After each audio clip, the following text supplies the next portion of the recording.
আজকে আমরা দুজন মিলে গিয়েছিলাম একটু হসপিটালে, কারণ দুজনেরই শরীরটা খুব একটা ভালো লাগছিল না। আর আজকে ছিল শুক্রবার, তাই তোমাদের দাদা ভাই সবার আগে জুম্মার নামাজটা পড়ে নিলেন এই হসপিটালের কাছাকাছি একটা মসজিদে। আর আমি তখন একটু বাইরে অপেক্ষা করছিলাম। নামাজ শেষ হতে আমরা দুজনে আবারও রওনা দিলাম হসপিটালের দিকে। এই হসপিটালে আজ না আমরা প্রথমবার এলাম, তাই শুরুতে কিছুটা বুঝে উঠতে পারছিলাম না যে কোথায় কি করতে হবে।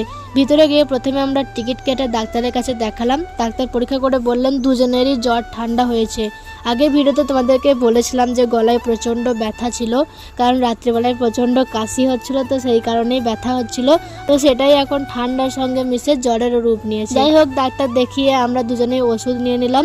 তারপর হসপিটাল থেকে বেরিয়ে যখন আমরা বাড়ি ফেরার জন্য প্রস্তুতি নিচ্ছিলাম, তখনই ভাবলাম যেহেতু আমরা বাজারের দিকেই আছি, তাই একবারে সবজি বাজারটাও করে নিই। কারণ আমাদের রুম থেকে বাজারটা অনেক দূরে, তাই প্রতিবার গেলে সব কাজ একসাথেই সেরে নিই। বাজারে গিয়ে দেখি আজকে সবজির দাম তো বেশ চড়া, তবুও কি করা যাবে বলো, খাওয়া তো বন্ধ রাখা যায় না।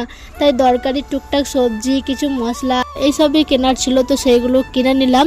এই বাজারটা সত্যি অনেক বড়। এখানে সবজির পাশাপাশি জামা কাপড়, রেশন আরও অনেক রকমের জিনিস এখানে পাওয়া যায়। সব কেনাকাটা শেষ করে আমরা সোজা বাড়ির পথে রওনা দিলাম। যাই হোক, আজকের দিনটা একটু ক্লান্তিকর ছিল, শরীরটাও খুব একটা ভালো লাগছে না, তাই বেশি কিছু শেয়ার করতেও পারলাম না। তবে ইনশাল্লাহ খুব শীঘ্রই তোমাদের সঙ্গে নতুন নতুন ভিডিও শেয়ার করব। সবাই দোয়া করো যাতে তাড়াতাড়ি সুস্থ হয়ে যায়। আল্লাহ হাফিজ।